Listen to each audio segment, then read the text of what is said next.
श्रीशैलेश दयापात्रं दीभक्त्यादिगुणार्णवं यतीन्द्रप्रवणं वन्दे रम्यजामातरं मुनिं लक्ष्मीनाथसमारम्भां नादयामुनमध्यमाम् अस्मदाचार्यपर्यन्तां वन्दे गुरुपरम्परां यो नित्यमुच्युतपदाम्बुजयुग्मरुग्म व्यामोहतस्ततितराणि तृणाय मेने अस्मद्गुरोर्भगवतोऽस्य देयसिन्धो रामानुजस्य शरणं शरणं प्रपद्ये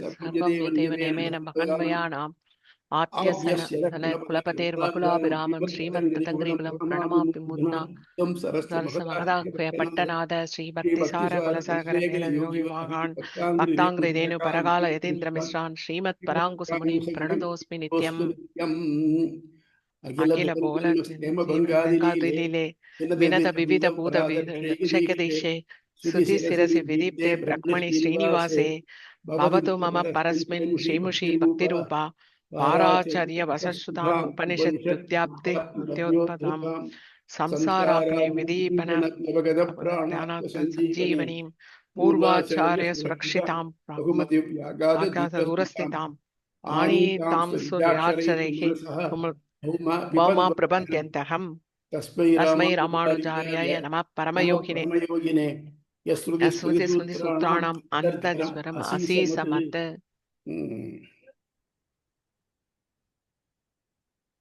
இது மட்டும் பரமாத்மாவுடைய குணத்தை பற்றியெல்லாம் பேசணும் வந்தோம். அதாவது ஒரு பொருள் இருந்ததுனாக்க அதுக்கு ரெண்டு கண்டிஷன்ஸ் இருக்கு, ரெண்டு குணங்கள். ஒன்றும் சம்ஸ்கிருத வார்த்தையில் சொல்லணும்னா அது ஈஸியாக புரியுதுதான் முதல்ல சொல்கிறேன், அப்புறம் விளக்கி சொல்கிறேன். ஸ்வரூப நிரூபக தர்மம், அடுத்தது நிரூபித ஸ்வரூப தர்மம். ஸ்வரூப நிரூபக தர்மம் அப்படின்னாக்க இந்த பொருள் என்னது தான் அப்படின்னு அறுதியிடுறதுக்காக இருக்கக்கூடிய குணங்கள் இருக்கு இல்லையா, இது ஸ்வரூப நிரூபக தர்மம். பிரம்மத்தை பொறுத்த மட்டும் சத்தியம் ஞானம் அனந்தம் பிரம்ம.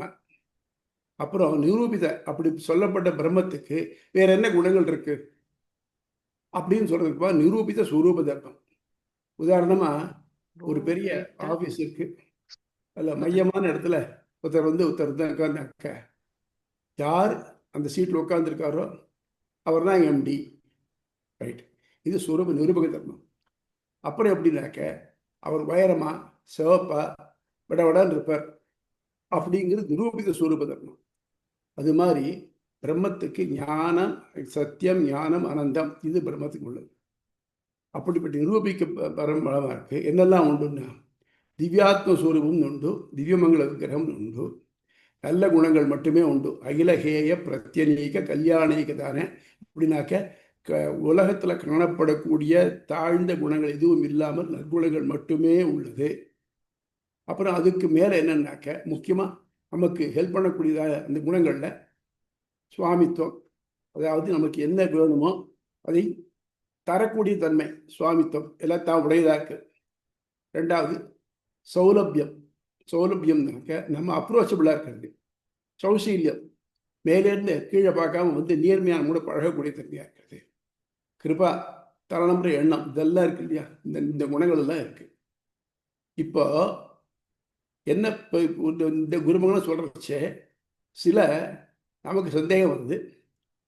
சில பேர் பிரம்மம் இல்லை மறுக்கிறா, அவள் ஒரு தோண்டி ஒரு கேள்வி கேட்குறா.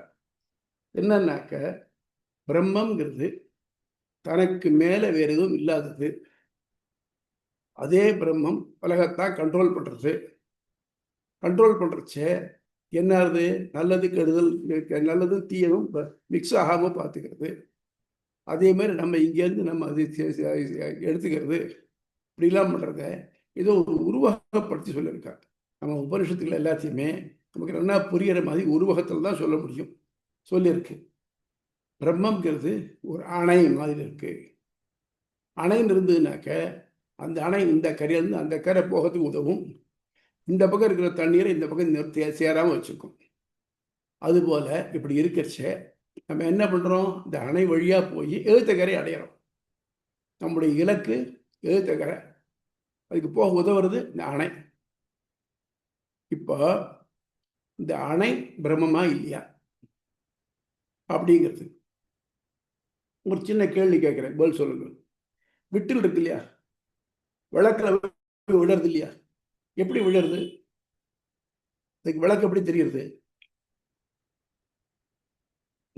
வெளிச்சம். அந்த வெளிச்சம் இல்லையா, அதுலேருந்து வர ஒளிக்கதிர் வருது இல்லையா? ஒளிக்கதிர். இப்போ இந்த ஒளிக்கதிர் எங்கேருந்து வருது? விளக்குலேருந்து வருது. விளக்குலேருந்து வருது. ஆக இந்த வெளிக்கதிரும் வெளிச்சமும் ஒன்றா தானே இருக்கு. அதனுடைய துணைனால தான் இந்த வெளிச்சத்தினுடைய துணைனால தான் வெளிக்கதிர் வருது. ஸோ இந்த ஒளிக்கதிரை பிடிச்சிருந்தாமே வெளிச்சதிரை விழருது. அதே மாதிரி நமக்கு அடைய வேண்டிய பகவான் இருக்கானே, அவனே நமக்கு நெறியும் இலக்கும் ஆகிறான். நெறினாக்க நம்ம போக வேண்டிய வழி உபாயம் அவன் தான் ஆறான். அதே மாதிரி அடைய வேண்டிய இலக்கம் அவன் தான் ஆறான். இப்படி சர்வதர்மான் பரித்யஜ்ய மாமேகம் சரணம் பிரஜ அகம் துவா சர்வ பாபேபியோ மோக்ஷ ஈஷ்யாமி மாசுச்சக. அடைய வேண்டியவன் யாரு? அவன் தான். என்ன பண்ணணும்? எல்லாத்தையும் விட்டுட்டு என்ன பத்துங்கிறான். என்ன பத்தினா என்ன அடையலாம்? ஆகமத்து என்ன ஆகுது? நமக்கு வழிகாட்டுறவன் தான், அடைவிக்கிறவன் தான். இதுக்கு இன்னொரு உதாரணம். ஒரு மாடு, கொஞ்சம் முரட்டு மாடு, அது வெளியில் போயிட்டு கட்டுத்தெழுது அறுத்துண்டு போயிடுது. அதை பிடிச்சி கொண்டு வரதுக்கு கொஞ்சம் பிரயாசமான காரியம், கஷ்டமான காரியம். என்ன பண்ணுறா? ஒரு புல்லுக்கு ஒரு கட்டு புல் எடுத்துக்கிறான். அந்த மாடு பேஞ்சு அங்கேயோ போயிருக்கேன், அதுக்கிட்ட காமிக்கிறான். அது அந்த புல்லை சாப்பிட்றதுக்காக வருது. அதை அப்படியே எடுத்துகிட்டு வந்து கொட்டத்தில் கொண்டு வச்சுட்டு அதை கட்டி விட்டு அந்த புல்லை போட்டுருக்கான்.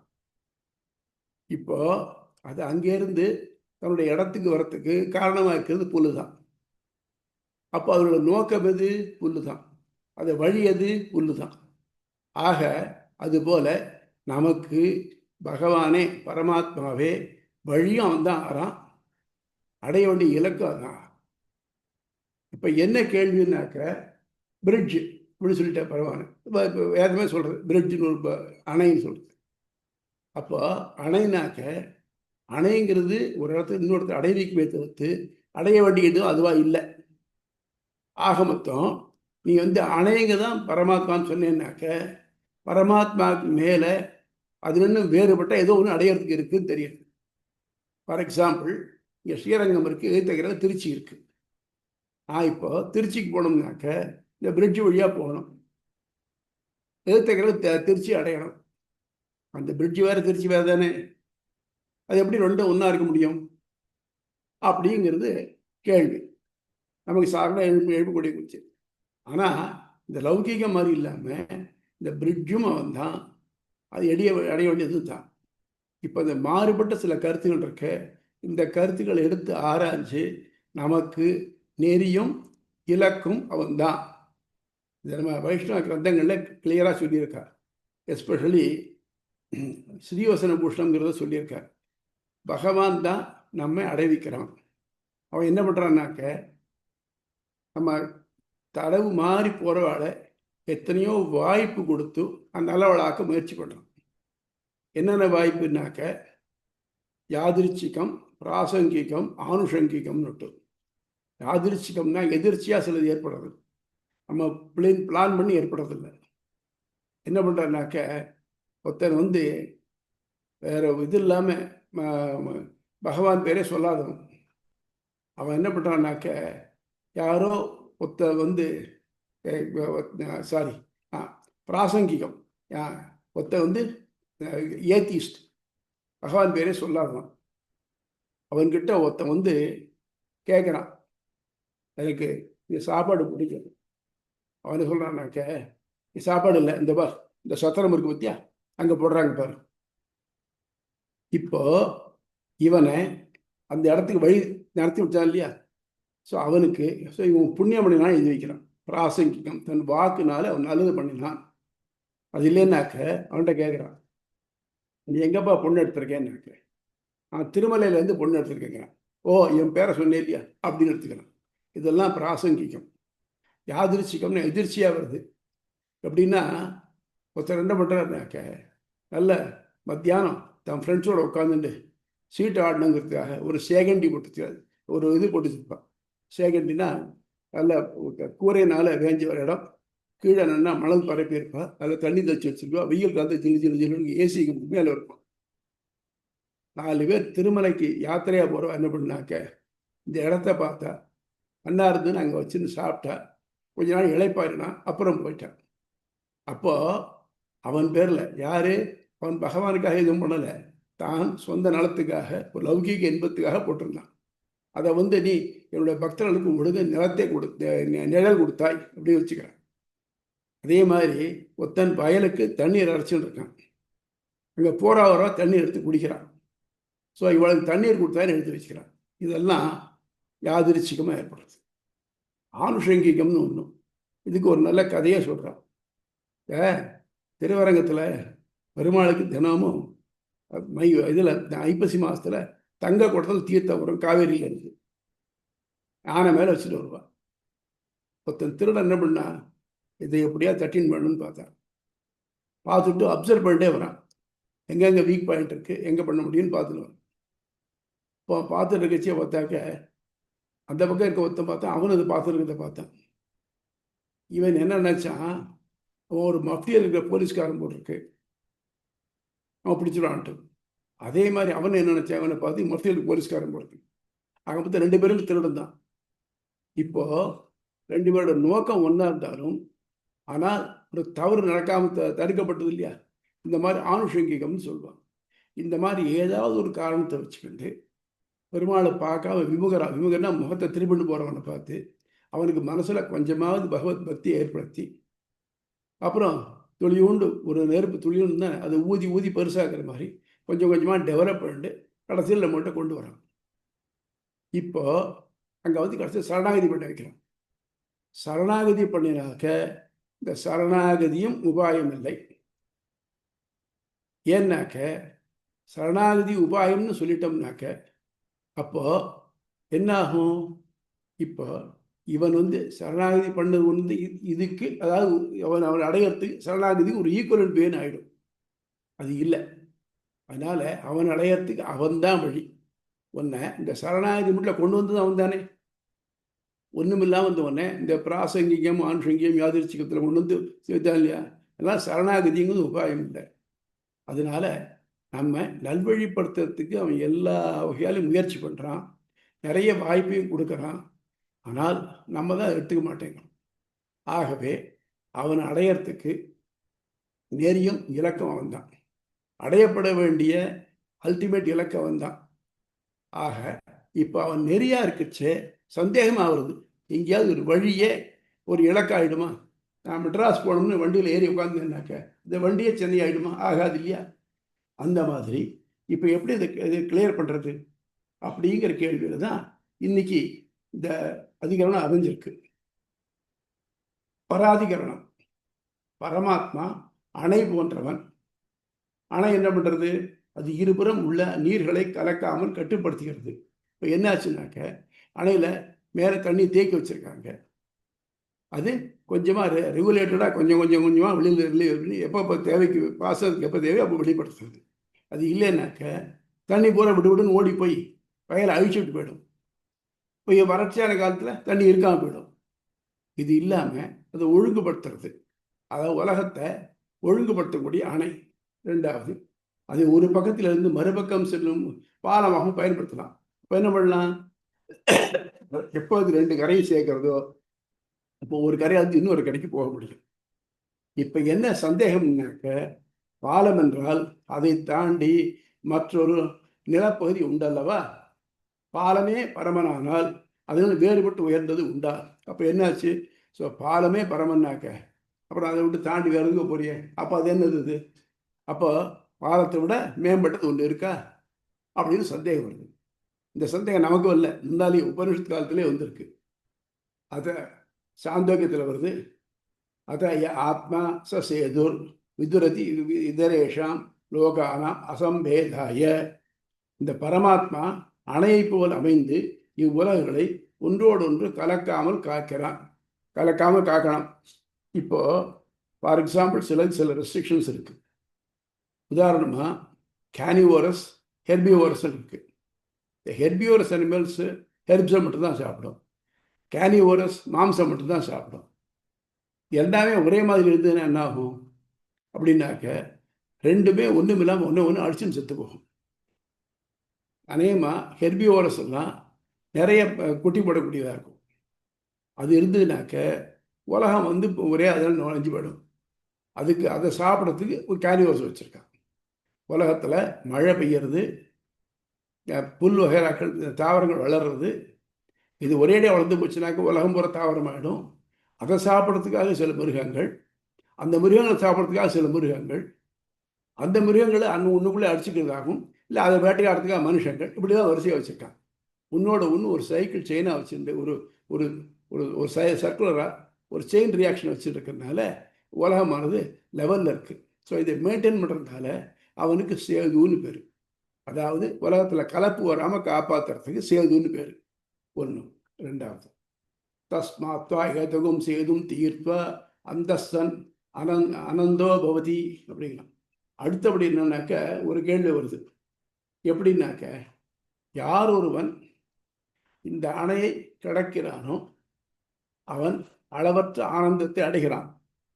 அதனால் இந்த அணையை நன்கு அறிந்தவன், கடந்தவன், குருடனாயினும் கண்ணொளி பெறுகிறான். இப்போ என்ன ஆகுது? யார் இந்த அணையை தாண்டுறாளோ அவனுக்கு தான் கண்ணொளி வருதுன்னு தெரியுது, அவனுக்கு தான் அறிவு வருதுன்னு தெரியுது, அவனுக்கு தான் இது கிடைக்குது. ஆனால் இந்த கடந்தவன் அப்படிங்கிறதுக்கும் நடந்தவன்கிறதுக்கு ரெண்டு உண்டு. இவர் எல்லா சாஸ்திரங்களையும் கடந்தவன் அர்த்தம், நன்னா அதை பூரா அனுபவிச்சு அதை படித்து தெரிஞ்சின்றவர்னு அர்த்தம். அந்த எண்ணத்தில் தான் இந்த கடந்தவன் போட்டிருக்கு. கடந்தவன் போட்ட என்னாச்சு? இந்த பாலத்தை கடந்தவன் அமிர்தத்தை இதான் அழிவின்மையை பெறுகிறான் அப்படின்னாக்க, ஸோ இந்த பாலம் அதை தரலைன்னு அர்த்தம்.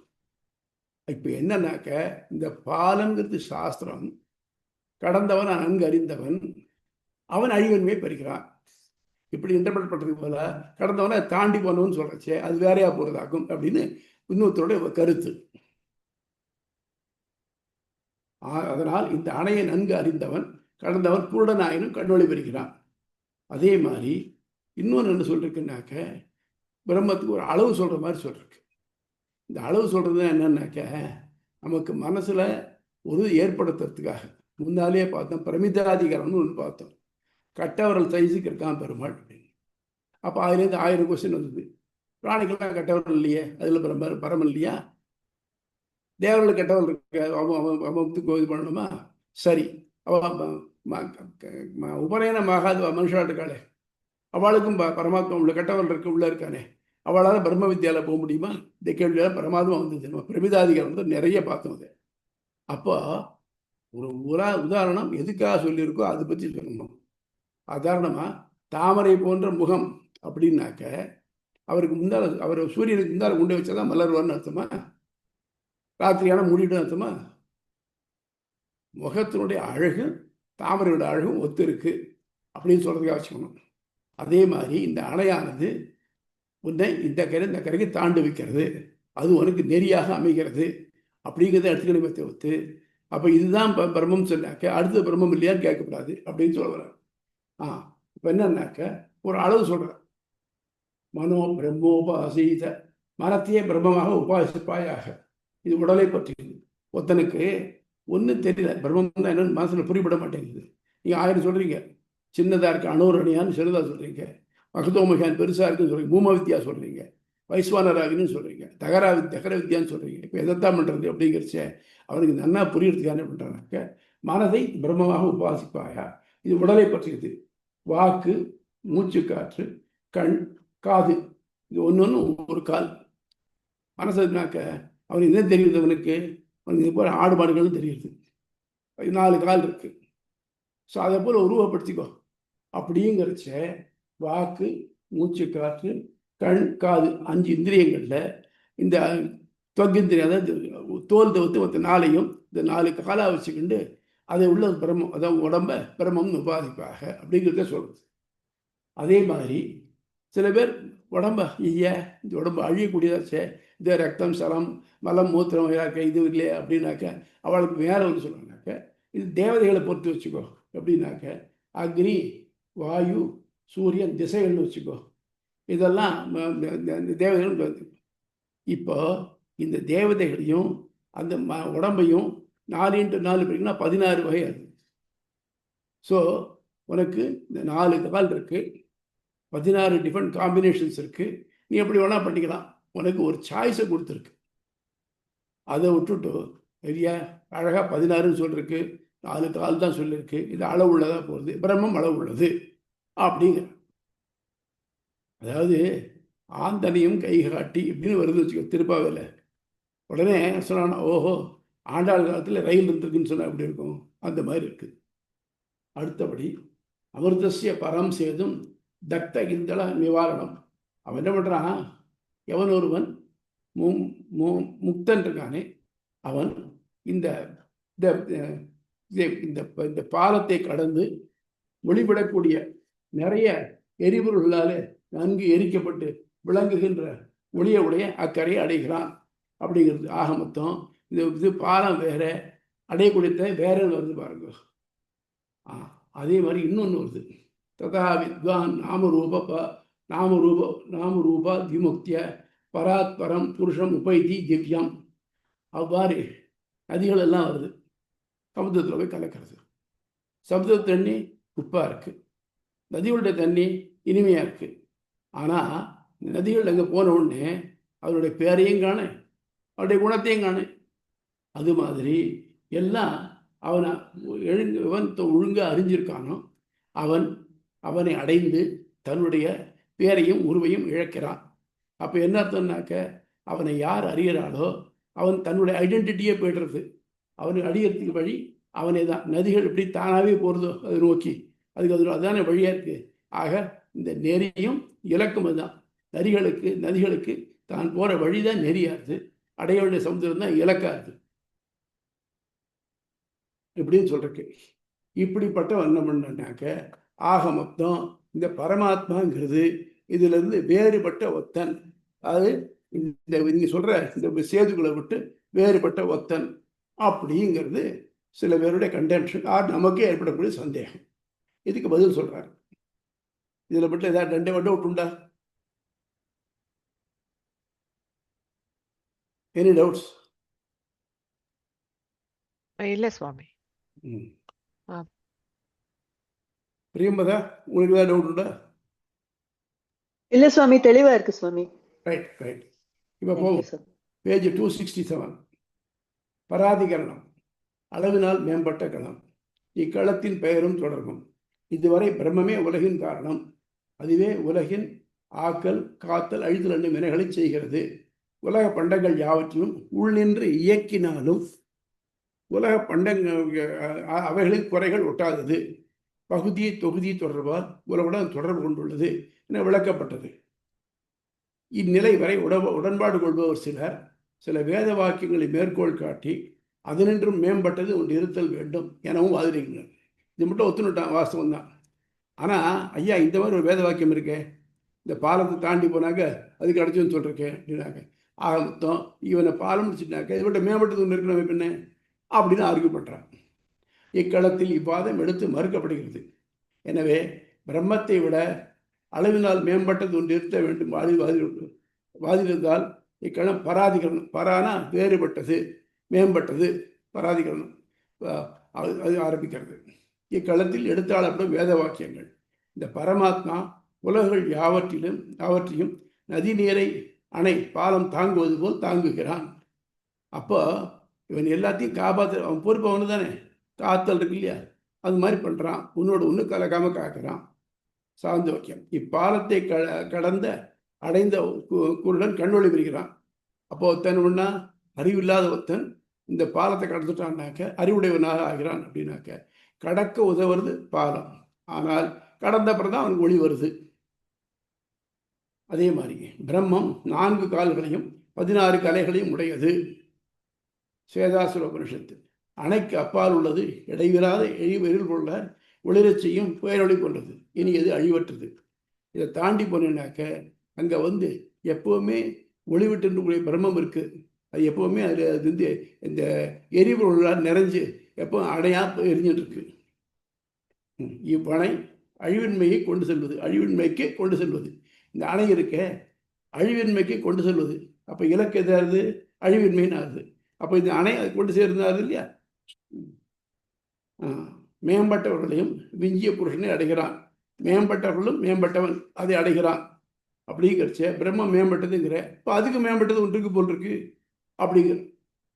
தைத்திரி நாராயணவல்லி. மேம்பட்டவர்கள் மேம்பட்டவன் பெரியவர்கள் யாவற்றிலும் பெரியவன். மகதோ மகியான், எல்லாத்தையும் பேதவர்கள். அனோரோ அணியான் மகதோ மகியான் அப்படின்னு எல்லாத்தையும் விட மேம்பட்டது விட்டுருக்குங்க. பேதாசுர புருஷன், இப்புருஷனும் மேம்பட்டவன், எல்லாவற்றும் முழுமையானவன். அவன் என்ன பண்ணுறான்னாக்க, நீ என்னெல்லாம் பார்க்குற, இங்கே புருஷர்கள் பார்க்குறிய, தேவதைகள் பார்க்குறிய, இவா எல்லாரோட மேம்பட்டவன், எல்லாவற்றும் முழுமையானவன். இப்போ எல்லாருக்கும் ஒரு குறை இருக்குது. என்ன குறை இருக்குது? பிறப்பு இறப்பு எல்லாருக்கும் உண்டு. அவன் ஒருத்தனுக்கு தான் பிறப்பும் இல்லை இறப்பும் இல்லை. நமக்கு எல்லாருக்கும் இருக்கு. பெரிய ஆளாக இருக்கும். நம்ம சொல்கிறோமே, ஒரு ஆதர்ச புருஷன் ஒருத்தன், உலகத்துக்கு ஒரு ஆளான ஒருத்தமே, அவனுக்கு ஒரு குறை இருக்குது. என்ன குறை இருக்குன்னா, அவன் மனுஷனாக இருக்கான், ஆயுள் குறைச்சலாக இருக்குது. அப்படிலாம் இல்லாமல் எவன் முழுமையாக இருக்கானோ, முழுமையாக இருக்கானோ, அவன் தான் பராத்பரன். ஆக இப்போ இந்த பராத்பரன்கிறது யாரு? இந்த அணை மாதிரி சொல்லணும். அணையா, இந்த அணைக்கு அப்பால் இருக்கக்கூடியதா அப்படிங்கிறது இப்போ டிஸ்கஷன். இவற்றில் எழக்கூடிய ஐயம், நாம் இதுவரை உயர்ந்தவனாக பிரம்மத்தை எண்ணி இருந்தோம். அந்த பிரம்மமே அணை, பாலம் என்று அழைக்கப்படுகிறது. எனவே மேலே உள்ள வாக்கியங்களால் அவனிடம் மேம்பட்டு அக்கறையில் உள்ள ஒருவர் காட்டப்படுதல் போன்ற எண்ணத்தை ஏற்படுத்துகிறது. இப்போ என்ன ஆகுது? ஓஹோ, அவன் தான் வழிபட்டான்னு சொன்னேன், ஆனால் அவன்கிட்ட வேற இருக்கிற மாதிரி இருக்கு அப்படிங்கிறது. ஆகவே இதுகாரும் கூறப்பட்ட பிரம்மத்திற்கும் மேம்பட்டவர் உண்டோ? தோன்றும் மாற்று கருத்துகள். அணை, பாலம் என்பது அதிலிருந்து வேறுபட்டு மறுகரையை அடைவிக்க ஒரு அமைப்பு. இங்கு பிரம்மமே பாலம் என்பதால் அதிலிருந்து வேறுபட்ட கரை என வேறு ஒன்றிருத்தல் வேண்டும். ஆக மொத்தம் அடைய வேண்டியது வேறையா இருக்கு, பிரம்மம் அடைவிக்கும் வழியா இருக்கு அப்படிங்கிறது. 4 கால்கள் போன்றும் கரையை அடைவித்தவன் போலும் அளவுடமை காட்டப்படுகிறது. என்ன பண்ணுறான்? 4 கால் தான் இருக்குனாக்க, அப்போ அளவுறதுன்னு சொன்னியே, இந்த சத்தியம் ஞானம் அனந்தம் பிரம்மன், அனந்தம் இல்லையது அந்தமாக இருக்கே அப்படிங்கிறது. பாலம் என்பது தாண்ட மட்டுமே பயன்படும். அதை தாண்டி அடையப்படும் இலக்கு வேறொன்றாகத்தான் இருக்க வேண்டும். ஆகவே என்னத்தம், இந்த ரெண்டும் ஒன்றா இருக்க முடியாது, வெவ்வேறு தான் இருக்கணும் அப்படிங்கிறது. மேம்பட்ட யாவரிலும் மேம்பட்டவன் என வேறுபடுத்தி காட்டப்படுவதால் பிரிதொன்று இருத்தல் வேண்டும். மேம்பட்டவன் சொல்லினாக்க, அதோட மேம்பட்டவனாக்க அப்போ அவனுக்கு மேலே ஒருத்தன் இருக்கானா அப்படின்னு பார்க்கணும். நம்ம பூமாதிகள்னு ஒன்று பார்த்தோம், கொஞ்சம் ஞாபகப்படுத்திங்களா? நாரதர் சனத்குமார்கிட்ட போய், நான் எல்லாம் படிச்சிருக்கேன், ஆனால் எனக்கு ஆத்மாவை பற்றி தெரியல அப்படின்னார். அவர் சனத்குமார்னு கேட்டால் அவனுக்கு என்னெல்லாம் தெரியும்னா வரிசை சொல்லிட்டே வந்தார். இதெல்லாத்தையும் விட நீ படிச்சுக்க, அந்த எழுத்துக்கள் பெருசு, அதை விட நீ சொல்கிற சொல் பெருசு, அவரோட உடம்பு பெருசு, இப்படி ஒன்றா பெருசு சொல்லிட்டு போய் கடைசியில் ஆத்மா இதை விட பெருசு. இந்த ஆத்மாவை எவன் அறிகிறானோ அவன் அதிவாதி, அது சிறந்த அறிவுடையவன், நல்ல வாதத்திறவன் மிக்கவன் ஆகிறான் அப்படின்னு சொன்னார். இப்போ ஆத்மா தான் அவர் கேட்டார். ஆத்மா மட்டும் வந்தாச்சு. அவர் அதுக்கு மேலே என்ன பண்ணினாக்க, இதுக்கு மேலே ஒன்று இருக்கு, சத்தியம்னு. ஆத்மாவோட எவன் ஒருவன் சத்தியத்தை அடைகிறானோ அவன் சத்தியவாதி. சத்தியவாதின்னா நிலையான அறிவை உடையவன் ஆகிறான். ஆத்மா உடையவனுக்கு அறிவு கொஞ்சம் தடுமாறலாம், ஆனால் சத்தியவாதியாக இருக்கிறவனுக்கு அறிவு தடுமாறாது. சத்தியவாதி. அப்போ நாரதர் கேட்குறார், நான் அந்த மாதிரி சத்தியவாதியாக ஆகணும், எனக்கு ஆசீர்வாதம் பண்ணுங்கிறார். இந்த பூமாதி கட்டத்தில் பார்த்தோம். அப்போ ஆக மொத்தம் நமக்கு தெரிஞ்சக்கூடிய ஆத்மாவோட மேம்பட்டவனாக ஒருத்தன் இருக்கான்னு சொன்னேன்னாக்க, அப்போ அவன் யாரு? நாரதர் கேட்ட ஆத்மா தானே. ஆத்மாவோட முடிஞ்சு போச்சே, அவன் ஆர்கியூ பண்ணிருக்கான், சாங்கியம் அரேஞ்ச் பண்ணிருக்கான். இல்லை, அதுக்கு மேலே மேம்பட்ட ஒருத்தன் இருக்கான், அவன் தான் ஈஸ்வரன் அப்படின்னு நம்ம நிரூபிக்கிறோம். இக்களத்தின் சூத்திரங்களும் பொருளும் பரமத சேது உண்மானால் சம்பந்த பேத விதேசேவியா, அதனின்னும் பிரம்மத்தினர் வேறுபட்டது உண்டு. பாலம் என்று அழைக்கப்படுவதாலும் அளவுகள் காட்டப்படுவதாலும் இரு கரைக்கும் தொடர்பு ஏற்படுத்துவதாலும் கரைகளில் என்றும் பாலம் வேறுபட்டதாகும். ஸோ இதுதான் பூர்வபக்ஷ சூத்திரம். பூசூன்னு போட்டுக்கு பாருங்க, பூர்வபக்த சூத்திரம். அது எதிராளியோட கோட் பண்ணி எடுக்க சொல்றார். அதுக்கு பதில் சொல்றார், சாமானியாத்து அணை என்று சம்சாரத்தை தாண்டிவிக்கும் தன்மைக்கு ஊமையாக மட்டுமே காட்டப்பட்டுள்ளது. சம்சாரத்தை தாண்டறதுக்கு ஒரு பாலம்னு ஒரு வழியாக சொல்றதுக்கே தவிர்த்து இதுதான் பாலம் தான் அப்படின்னு சொல்லலை, பாலம் மட்டும்தான் சொல்லலை. அது பாலத்தை தவிர்த்த ஒன்று. இப்போ பார்த்தோம் இல்லையா, பூனை இருக்கு இல்லையா, குட்டி போட்டிருக்கோம். குட்டி போட்டதுனாக்க ஒரு இடத்துல பூனை குட்டியை வைக்காது. இந்த குட்டி போட்ட பூனை மாதிரி சொல்ல இல்லையா, அந்த மாதிரி தள்ளி முடியாது. அந்த பூனை தாய் பூனை இருக்க, நம்ம யாராவது கழிச்சதுனாக்க ஒரு 1/2 பவுண்டு சதையை எடுத்துட்டோம். ஆனால் அதே பூனை அன்னைக்கு போட்ட அந்த குட்டியை தன் வாயால் கவிண்டு போகுது. அதெல்லாம் பூனையுடைய ஸ்கின் பார்த்தீங்கன்னாக்கா அவ்வளவு செட்டாக இருக்கும். நீங்கள் தொட்டிங்கன்னா அது சிலுத்துக்கும். அந்த இதை எந்த பூனை நம்ம கடித்து நமக்கு சதை எடுத்துடுறதோ அது அதை கழுவி தூக்கின்னு போகிறது, இன்னொருத்த கொண்டே வைக்கிறது. நோக்கம் இந்த பூனை அது பாதுகாப்பாக இருக்கிறத ஒருத்த கொண்டே வைக்கணும். அதுக்கு இந்த பூனையே தான் உதவி பண்ணுறது. அப்போ இந்த பூனையினுடைய கடி இருக்க அதுவே அதுக்கு சாஃப்டாக இருக்கு இல்லையா. அதே மாதிரி நம்ம நோக்கம் இந்த உலகத்தை விட்டுட்டு முக்தி அடையணும். முக்தி அடையறதுக்கு என்னால் ஒன்றும் பண்ண முடியாது. எவனா இருந்தாலும் சரி, நான் இது பண்ணினேன் என்னால் முக்தி அடைஞ்சுன்னு சொல்ல முடியும். அப்போ என்ன பண்ணணும்? பிரம்மன் தான் ஹெல்ப் பண்ணணும். பிரம்மம் ஹெல்ப் பண்ணாக்க என்ன, இங்கேருந்து இந்த உலகத்திலேருந்து தாண்டி முக்திக்கு கொண்டு போகிறது பிரம்மன் தான், அடையிறது பிரம்மன் தான். ஆக மொத்தம் இந்த பாலம்னு சொன்னாக்க இது தாண்டறதுக்கு ஒரு வழி தானாக இருக்கிறதே தவிர்த்து மற்ற வழி தான் மதிக்கிறாங்க.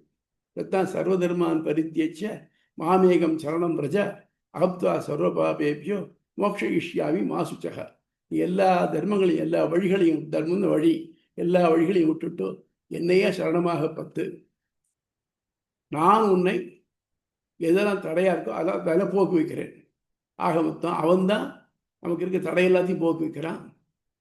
அடைய வேண்டியதும் அவனைத்தான்.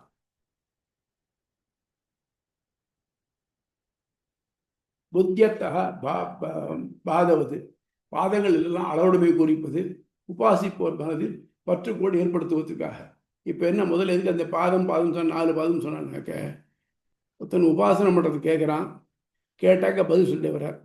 இந்த மாதிரி வச்சுக்கோப்பா, உன் உடம்பே பிரம்மம்னு வச்சுக்கோ. அது இந்த மாதிரி இதெல்லாம் இந்த 4 பாரு, கண்ணு, காது, மனசு, இந்த இது வாசனை இருக்கு இல்லையா, இதுதான் வச்சுக்கோ, இதுதான் பிரம்மம் வச்சுக்கோ. ஏன்னா இது எனக்கு கிளியராக தெரியும். உனக்கு பிரம்மம் கண்ணுக்கு தெரியாது, இது தெரியும். அதே மாதிரி தெய்வங்களை வச்சுக்கிறியா, அக்னி, வாயு, சூரியன், திசைகளை வச்சுக்கோ அப்படின்னு சொன்னார் இல்லையா. இந்த மாதிரி மனசில் ஒரு இது ஏற்படுத்துவதற்காக அது பார்த்துருக்கோம். சரி, இப்போ நம்ம இத்தனை பேர் இருக்கோம் இல்லையா, யாராவது ரெயின்டீர் அப்படிங்கிற மானை பார்த்துருக்கோமா? யாராவது எனிபடிஸ்? இல்ல சுவாமி, அது எங்கேயோ ஆர்டிகிள் எங்கேயோ இருக்கு. ஆனா அதை நம்ம படத்துல காமிச்சா கண்டுபிடிச்சிருவோம். ஏன்னாக்க நமக்கு அதை அறியறதுக்கு இந்த படம் ஒரு இதா இருக்கு, ஒரு பாலமா இருக்கே தவிர்த்து அதுவே ரெயின்டியரா இல்லை. அந்த மாதிரி நமக்கு மனசுல ஒரு அறிவு ஏற்படுத்துறதுக்காக இதெல்லாம் இந்த மாதிரி ஏற்படுறதை தவிர்த்து அதை இந்த இதுக்கு உதாரணத்தை இதை மட்டும் எடுத்துக்கணும். அதே மாதிரி யாராவது சக்கரம் இல்லாத வண்டி போச்சுன்னா ஸ்லட்ஜுன்னு சொல்லிடுறோம். நம்ம பார்த்தது இல்லை யாரும். திடீர்னு கீழேருந்து பூமியிலேருந்து நெருப்பு கிளம்பி வந்துன்னு வச்சுக்கோ, அது எரிமலைங்கிறோம். நான் எரிமலை யார்கிட்ட போய் பார்த்தது இல்லை, இங்கேருந்து பார்த்துருக்கோம். இந்த மாதிரி இதெல்லாம் நமக்கு ஒரு உதாரணத்துக்காக சொல்லப்பட்டதே தவிர்த்து அதுவே அதுன்னு எடுத்துக்கக்கூடாது. ஸ்தான விசேஷா பிரகாசாதிபத்து, கதிரவன் ஒளி எங்கும் பரவி இருப்பினும் சாளரத்தின் வழி தோன்றுவது போல் அளவுடையதாக காணப்படுகிறது. அளவுன்னு சொன்னாக்க நீங்கள் 4 அளவுன்னு சொன்னால் அவருக்கு தெரியறதுக்காக இது மாதிரி வச்சுக்கோப்பாங்க. அதே மாதிரி முன்னாலே பார்த்தோம், ஆரம்பத்திலே பார்த்தோம். எனக்கு பிரம்மத்தை பற்றி சொல்லும்போது சிஷியன் போய் கேட்குறான். இவனுக்கு எதுவுமே தெரியாது. பிரம்மத்தை சொல்லணும், எப்படி சொல்கிறது? ஒரே பெருசு அப்படின்னு சொன்னால் அவனை மனசில் ஏறாது. அதுக்காக என்ன கேட்டார் ஆச்சாரியான், நீ எதுனாலும் உயிர் வாழறேன்னு கேட்டார். நான் உணவுனால உயிர் வாழறேன்னு நினச்சேன். அப்போ உணவு தான் பிரம்மம். உன்னை வாழ செய்கிறதோ பிரம்மம், உணவு பிரம்மம் நினச்சிக்கிட்டு இருந்தான். அப்புறம் கொஞ்ச நாள் பார்த்தேன், எத்தனையோ ஒரு பட்டி இருக்கா, 2 நாள் சாப்பாடு இல்லை, எனக்கு ஒன்றும் இதாக இல்லை, ஒன்றும் ஆயிடல, அதனால் அது பிரம்மமாக இருக்க முடியாது, அதோட வேலை ஒன்று இருக்கணும். அப்புறம் அடுத்தபடி திருப்பி போய் கேட்ட உடனே மூச்சு தான் பிரம்மம், பிராணம் தான் பிரம்மம். அதை உபாசனம் பண்ணி பார்த்தேன். அதுக்கு மேலே இன்னொன்று வந்து தான் இது காணல அப்படின்னு விட்டு, மனம்தான் பிரம்மம். பிரம்மத்தை அறியறதுக்கு உனக்கு உதவி பண்ணுறது இப்போ மனம் தானே. கேட்கணும் நினைக்கிறேன், மனம்தான் பிரம்மம். அதுக்கு மேலே என்னென்னா விஞ்ஞானம், அது அறியும் முயற்சி, ஆய்ந்தறியும் முயற்சி இருக்கு இல்லையா, அதுதான் பிரம்மம். அதுக்கப்புறம் பார்த்தா அப்பா இதுக்கு எல்லாத்துக்கும் மேம்பட்டது இது ஆனந்தமே ஆனந்தம். இப்போ அவனுக்கு முதல்லயே ஆனந்தம் சொல்லியிருந்தா அவருக்கு புரியாது. வரிசையாக ஸ்டெப் பை ஸ்டெப்பாக எடுத்துன்னு போய் அவருக்கு சொன்னால் தான் அது புரியும். இது அவனுக்கு புரியறதுக்காக அன்னம் பிரம்மம், பிராணன் பிரம்மம், மனம் பிரம்மம், விஞ்ஞானம் பிரம்மம் இப்படி தனியாக சொல்றார். ஆக மொத்தம் இப்படி சொன்னாதான் ஒரு முழுமையான அளவு அவனுக்கு கொடுக்கும், மனசுக்கு கொடுக்கும் அப்படிங்கிறதுக்காக. நம்ம குழந்தைகள் இருக்கு, ப்ரீகேஜியெல்லாம் படிக்கிறது, எல்கேஜி படிக்கிறது, அதுங்களுக்கு 1லேருந்து 100 படம் எழுதி சொன்னால் பெரிய ஆஹா எனக்கு 100 படம் எழுதி தெரியும்னு சொல்லிக்கலாம். ஆனால் உண்மை அதுவா? Number endless. அது மாதிரி ஒவ்வொரு லெவல்லையும் நமக்கு நம்முடைய கிராஸ்பிங் பவருக்கு ஏற்ற மாதிரி கொஞ்சம் கொஞ்சமாக சொல்லி கொடுக்குறாங்க. இன்னைக்கும் கூட நம்ம இந்த எலக்ட்ரோ மேக்னெட்டிக் ஸ்பெக்ட்ரம் சொல்லலாம் இல்லையா, அதில் நம்ம உபயோகப்படுத்துறது ஒரு நெக்லிஜென்ட் கோர்ஸ் தான் உபயோகப்படுத்துகிறோம் நம்ம. இதுவே நமக்கு இவ்வளவு ஹெல்ப்ஃபுல்லாக இருக்கு.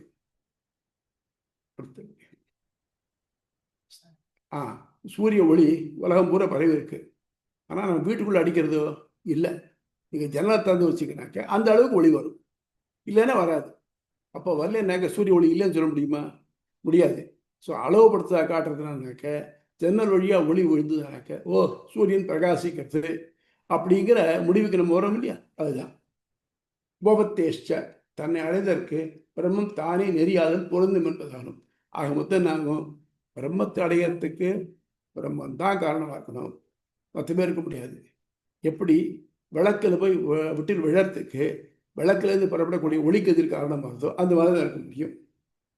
ததா அந்நிய பிரதிஷேதாத், அப்படிப்பட்ட ஸ்ருதிகளில் பிரம்மம் குறிப்பிடுகையில் அதற்கு மேம்பட்ட ஒன்று இல்லை என மறுத்திருப்பதாகும். அதுலேயும் வருது பராத் பரம்னு, பராணாம் பரஹா, நீ யாரெல்லாம் பெரியவன் நினச்சிட்டு இருக்கியோ அதுக்கு மேலே பெருசு, அதுக்கு மேலே பெருசு, இனிமேல் அதுக்கு மேலே பெருசுன்னு சொல்லவே முடியாது, அப்படிப்பட்ட பெருசு. அநேக சர்வகத்வம் ஆயாமத சப்தாபியா, இவனாலேயே யாவும் நிரப்பப்பட்டுள்ளவையாலும் இவன் யாவரிலும் விரைதல் காட்டப்படுதலாலும். அது மட்டும் இல்லாமல் நீ பிரம்மம் தான், என்ன பிரம்மம் அங்கே இருக்கான், இந்த பாதம் இருக்கே அதுலேயும் பிரம்மம் தான் இருக்கான், நீ இருக்கிய உங்ககிட்டையும் பிரம்மம் தான் இருக்கு, நீ போன நினைக்கிறிய அதுலேயும் பிரம்மத்தோட என்ன இண்டக்ஷன் இருக்கு. இப்படி ஒன்றுலையும் பிரம்மம் இருக்கிறதுனால பிரம்மத்தை தவிர்த்து இன்னொன்று இருக்க முடியாத வரைக்கும் இந்த பாலமானது மோட்சத்துக்கு வழிகாட்டுது. பாலமும் பிரம்மம், நம்ம அடையக்கூடியதும் பிரம்மம் அப்படின்னு முடிக்கிறார். டவுட் உண்டா ஏதாவது இதில்? ஏதாவது டவுட் உண்டா உங்களுக்கு? இல்ல சுவாமி, தெளிவா இருக்கு. மேல பாருங்க. சூத்திரங்களுக்கு ராமசூத்திரம் விளக்கம். 2வது சூத்திரத்தில் உள்ள தூ என்பதால் முதல் சூத்திரத்தின் மாற்று கருத்தை விளக்குகிறார். அணை என்பது இருவேறு பக்கங்களில் உள்ள நீர்களை கலக்காது காக்கிறது. அதே போல் பிரம்மமும் உலகின் நெறிமுறைகளை ஒழுங்குபடுத்துகிறது. ஏன்னா ஓமை மட்டுமே கொள்ளப்படணும், ஓமை மட்டும் தான் கொள்ளணும். தங்கமான பொண்ணுனாக்க எத்தனை கேரட்டுன்னு கேட்கக்கூடாது. பிரம்மத்தை உபாசத்திலே அதை அடைவதற்குரிய வழி, அந்த உபாசனத்துக்கு பற்றுக்கோடாக மனத்தில் ஒரு உருவம் நிலைபெற வேண்டும் என்பதற்காக பிரம்மத்தின் பற்பல உருக்களை எடுத்து உரைக்கப்படுகின்றன. தெரியுதுனாக்க இதை பார்த்துருக்கேன் இல்லையப்பா, அதே மாதிரி தான் இருக்கும் அப்படின்னு சொல்றது. அவை எவ்வகையிலும் பிரம்மத்தை அளவுபடுத்தவே அல்ல. முன்னாலே பார்த்தோம், நேத்திங்கிறச்ச அவன் என்ன கேட்டான், இந்த காற்று தான் பிரம்மமா, இல்லை இந்த சிவப்பா இருக்க சிவப்பு தான் பிரம்மமா, எல்லாத்தையும் இல்லைன்னு. அப்போ பிரம்மமே ஒன்றும் இல்லையா? இல்லை நினைக்கிற காற்று மட்டும் பிரம்மம் இல்லை, எனக்கு சிவப்பா இருக்கிற பொருள் மட்டும் பிரம்மம் இல்லை அப்படிங்கிறது. அதெல்லாத்தையும் மேம்பட்டது, அதையும் தாண்டி இருந்தது. மேலும் உலகெங்கும் நிறைந்திருக்கும் கதிரவன் ஒளி சாளரத்தின் வழியே வீட்டின் உலகையில் அளவுபட்டது போல் தோன்றுவதையும், எங்கும் பறந்திருக்கும் ஆகாயம் குடத்தினுள் அளவுபட்டது போல் தோன்றுவதையும், குடம் வச்சிருக்கோம், குடத்தில் எம்டி ஸ்பேஸ் இருக்கு, இந்த ஸ்பேஸ் வெளியே இருக்க ஸ்பேஸும் உள்ள இருக்க ஸ்பேஸும் ஒன்று தான். ஆனால் நமக்கு என்ன சொல்கிறோம், அது மடாகாசம், இது குடாகாசம்ங்கிறோம். ஒரு ஒத்து பிரம்மத்துக்கு அளவுபட்டு தோற்றமளித்தல் இயலும். இலக்காரத்தனை அடைய தானே நெறியமாகின்றான் என்பது வேதங்கள் கல்வெட்டு போல் காணப்படுகிறது. இதுதான் முக்கியமான ஒன்று. இந்த இப்போ நான் சொல்ல போகிற வேதத்தோட இருக்குக்கு தனியாக புக்கே வந்திருக்கு. நாயமாத்மா பிரவச்சனேன லப்யா நான் மேதையா நான் பகுதா சுதேன யமே வைஷம் ருணுத்தே தேனலப்யா தஸ்யைஷ ஆத்மா புனருதே தனும் ஸ்வாம். அயமாத்மா, இந்த பரமாத்மாவானவன் பிரவச்சன ந லப்யா. பிரவச்சனம்னாக்க நன்னா தெரிஞ்சவன் போல எல்லாத்தையும் போய் இப்படி த்ரெட் பேரா பிரம்மம் பதி இப்படிப்பட்டிருக்கும் அப்படி விட்டுருக்கும் இப்படிப்பட்டிருக்கும் சொல்லிட்டு இருக்கான் இல்லையா, நிறைய படிச்சுக்கிட்டு அவனால் அடைய முடியவில்லை. நான் மேதையா, மேதையான பெரிய புத்திசாலி. இவன் பிரம்மத்தை பற்றி படிக்காத புக்கே கிடையாது, அவ்வளோ படிச்சிருக்கான், அதில் மண்டையில் தேக்கி வச்சிருக்கான் அப்படின்னாக்க அவனாலே அடைய முடியாது. இல்லை இன்னொருத்தன் பகுதா சுதேன, கொஞ்சம் நெஞ்ச பேர்ட்டு கேட்டது இல்லைப்பா, இங்கே எந்தெந்த யூனிவர்சிட்டிலாம் போய் படிச்சுட்டு வந்திருக்கான், அவனாலே அடைய முடியாது. அயமாத்மா ந பிரவச்சன லப்யா ந மேதையா ந பகுதா சுதேன. அப்புறம் என்னதான் முடியும், என்ன இப்போ அடைய முடியாது ஒன்றும் விட்டுலாமாண்ணா? இல்லை இல்லை. எம் ஏ வைஷம் விடுத்தே தேன லப்யா. எவனை இவன் தெரிந்தடிக்கிறானோ அவனாலேயே அடையத்தக்கவன். ஆக மொத்தம் ஒரு ஆத்மாவை முக்திக்கு அடையணும்னாக்க அவன் தெரிந்தெடுக்கணும். தஸ்யேஷ ஆத்மா விருதே தொன்னும் ஸ்வாம்.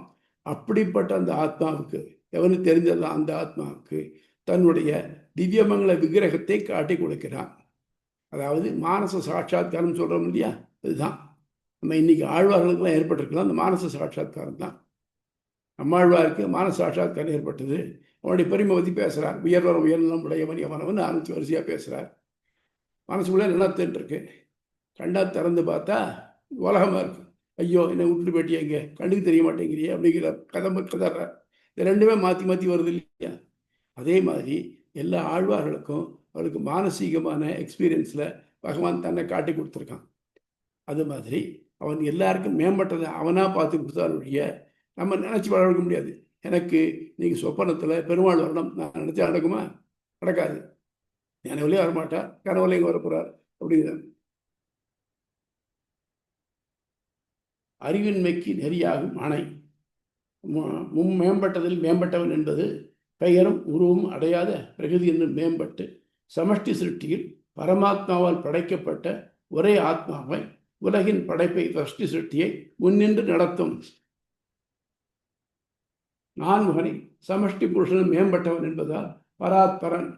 என்ன பண்ணுறான்னாக்க நம்ம என்ன நினச்சிட்டு இருக்கோம், யாருப்பா பெரியவன், உலகம் யார் படைச்சாலும் அது பெரியவன், உலக படைச்சாலும் சொல்லிப்போம், உலக படைச்சாலும் என்ன படைச்சவ யாரு, என் தாய் தந்தையார், அவளுக்கு தெரியும் எனக்கு, அவளை அவா தாய் தந்தையர் அப்படின்னு போயிட்டே இருந்துனாக்க கடைசியில் முதல்ல படைச்சவ யாரு, பிரம்மன் படைச்சான். ஸோ பிரம்மன் தான் எல்லாருக்கும் மேம்போல் போருக்கு. இல்லை இல்லை, அந்த பிரம்மனுக்கு மேலே ஒருத்தன் இருக்கான். பிரம்மனுக்கு ஒரு அப்பன் இருக்கான், அவன் தான் பராத்பரன். நம்ம தெரிஞ்ச மட்டும் பரன்னு சொல்லக்கூடியதாரு பிரம்மா. ஆனால் பிரம்மாவுக்கும் மேம்பட்டவனாக பிரம்மம் இருக்கு. ரெண்டு வித்தியாசம் பார்த்துங்க. சம்ஸ்கிருத வார்த்தையில பிரம்மம் பிரம்மா ரெண்டு இருக்கு. பிரம்மம் அப்படிங்கிறது அகிரிணை அலிப்பால் நபும்சகலிங்கம், பிரம்ம அப்படிங்கிறது ஆண்பால். ஆக இந்த ரெண்டு வித்தியாசம் இருக்கு. பிரம்ம நமக்கு தெரிஞ்ச ஆள் பிரம்மா, அவ்வளோதான். அதுக்கு மேலே யாருனாக்க பிரம்மம், அவன் இதுக்கு மேலே பராத் பரன். இவன் பிரம்மா எல்லாருக்கும் பரன், மேம்பட்டவன். அவன் பராத் பரனை விட மேம்பட்டவன், பராத் பரன். இப்புருஷனை உலகின் காரணம் என்பதை நீரில் நின்றும் பிறந்த என்று துவங்கி நிலமகள் மலர்மகள் கேள்வனான பரமாத்மா தன் விருப்பங்கள் நிறைவேற்றத்தும் என முடிகிற நாராயணவல்லியில் அழகா சொல்லி அவன் டெவலப் பண்ணிட்டே போய் கடைசியில் இப்படிப்பட்ட பரமாத்மா, இப்படி எல்லாருக்கும் மேம்பட்டவனாக இருக்கக்கூடிய பரமாத்மா இருக்கானே, அவன் நம்முடைய இதெல்லாத்தையும் நம்முடைய விருப்பங்கள் எல்லாத்தையும் நிறைவேற்றட்டும் அப்படின்னு சொல்லி முடிகிறது. அதாவது சூக்தங்கள்ங்கிறது ஸ்தோத்திரங்கள், வேதத்தில் அந்த ஸ்தோத்திரங்கள் சூக்தங்கள்னு பேர். அந்த மாதிரி அதை சொல்கிறச்சே அப்படியே டெவலப் பண்ணிட்டே போகிறது. பண்ணி கடைசியில் இப்படிப்பட்டவன் என்னை காப்பாற்றட்டும் அப்படின்னு வரும். வேதவாக தெளிவாக காட்டுகின்றன. காரணம் என்பது மூவகை காரணம். பொருள் கருவி செய்வோன் மட்டுமின்றி ஆக்கல் அழித்தல் அழித்தலுக்கும் அவனே காரணம் என்று கொள்ளப்பட வேண்டும். எந்த ஒழுத்தினா 3 வேணும் இல்லையா காரணம்? என்னென்ன? பொருட்காரணம் வேணும், செய்வோன் காரணம் வேணும், கருவி காரணம் வேணும். குடம் செய்யறதுக்கு மண் காரணம், கொயவன் செய்வோன் காரணம், கருவி இந்த தடி சக்கரை வகைராக்கள். அதே மாதிரி அழிக்கிறதுக்கு இந்த பானையை அழிக்கணும். அழிக்கிறதுக்கு எது காரணம்? தடி காரணம். அதை ஒருத்தனை அடிக்கிறவன் காரணம். அதுக்கு தடி கருவியாக இருக்கு. ஆக மொத்தம் இந்த முக்காரணமும் வேணும். இந்த முக்காரணமும் வேணும்னா தான் ஒரு காரியம் நடக்கும். அதுபோல இவனே முக்காரணம் ஆறான். இவனே பாலும் ஆறான், அது அடைய வேண்டிய கரையும் ஆறான். அது யாரால முடியும்? அவனால் தான் முடியும். உலகத்தில் இந்த ரெண்டும் உன்னோட சேராது. எது போகிற வழியும் அடையக்கூடிய இலக்கம் ஒன்றாக இருக்காது. ஆனால் அவனால் மட்டும் முடியும். அதனால தான் அவனுக்கு என்ன பேர்? அகடித கடனா சாமர்த்தியம். சேர முடியாத, சேரக்கூடாத, ரெண்டை சேர்த்து வைக்கக்கூடிய தன்மை அவனுக்கு மட்டும் உண்டு.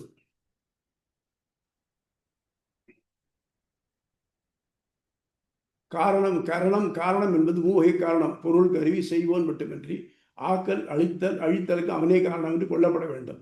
இக்களத்தால் அறியப்படும் கொள்கை அணை அல்லது பாலம் என்று அழைக்கப்படும் பரபிரமே உலகின் காரணமாகவும் உலகின் ஒழுங்குகளை நெறிப்படுத்தும் அணையாகவும் நிறைவேற்றி விடலாம் பெருங்கடலை தாண்ட விரும்புவோருக்கு தானே நெறியாகவும் இலக்காகவும் அமைந்துள்ளது என்பதை.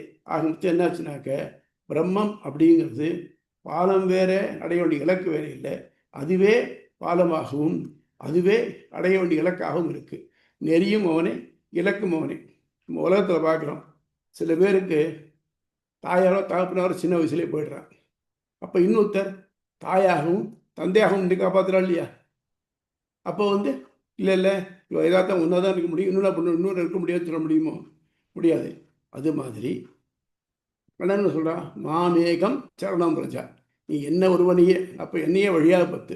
கர்மயோகம் வேண்டாம், ஞான யோகம் வேண்டாம், பக்தி யோகம் வேண்டாம். நீ என்ன சரணாகதி பண்ணு. நான் வழியாக இருக்கேன். எதுக்காக? என்ன அடையிறதுக்காக அப்படிங்கிறார் இல்லையா? அதனால நெறியும் இலக்கும் அவனே. இதுதான் விசுவாட்ட முக்கியமான ஜஸ்ட். அதில் துவயமந்திரம் சொல்கிற மாதிரி ஸ்ரீமன் நாராயண சரணம் சரணம் பிரபத்தியே ஸ்ரீமதே நாராயணாய நமஹ. ஸ்ரீமன் நாராயண சரணம். பிராட்டியுடன் கூடிய பெருமாளுடைய திருவடியை சரணம் எனக்கு வழியாக, அதாவது இது சரணம், இந்த சா கிரந்த சா சரணம், சரி சரணம், சரி முதல் சா சரணம், திருவடிகளை சரணம் நெறியாக பிரபத்தியே பற்றுகிறேன். திருவுடன் கூடிய நாராயணனுடைய திருவடிகளையே எனக்கு வழியாக பற்றுகிறேன். எதுக்கு அப்படின்னாக்க ஸ்ரீமதே நாராயணாய நமஹா. ஸ்ரீவுடன் கூடிய திருமாலுக்கு எப்பொழுதும் அடிமை செய்வதற்காகவே பற்றுகிற நோக்கம் அதுதான். அதுக்கு இது வழியாகணும். என் நோக்கம் திருவுடன் கூடிய பெருமாளை தொண்டு பண்ணுறது அப்படிங்கிற. அதே மாதிரி இதுலேயும் பார்த்தீங்கன்னாக்க பற்றுக பற்றற்றான் பற்றினை அப்பற்றை பற்றுக பற்று விடற்கு. நமக்கு என்ன பண்ணணும்? நம்ம பற்று விடணும். என்ன பண்ணணும்? பற்றற்றான் பற்றினை பற்றணும். அதுக்கு என்ன பண்ணணும்னாக்க பற்றற்றான் பற்றினை பற்றுக. யார் பகவானோ அவனை பிடிச்சிக்கோ, அப்போதான் அவன் பற்று விடும். பற்று விட்டதுனாக்க அவனை அடைய முடியும் அப்படிங்கிற. ஆக மொத்தம் நமக்கு நெறியும் இலக்கும் அவனே ஆறான். சரியா? ரைட். இப்போ சந்தேகங்கள் எழுங்க சுவாமி. நீங்க ஒரு ஆத்ம சாட்சா்காரம் அடையறான்னு சொல்றோம் இல்லையா நம்ம இதுல? சரி, மானச சாட்சா்காரம் அடையறான்னு சொல்றது.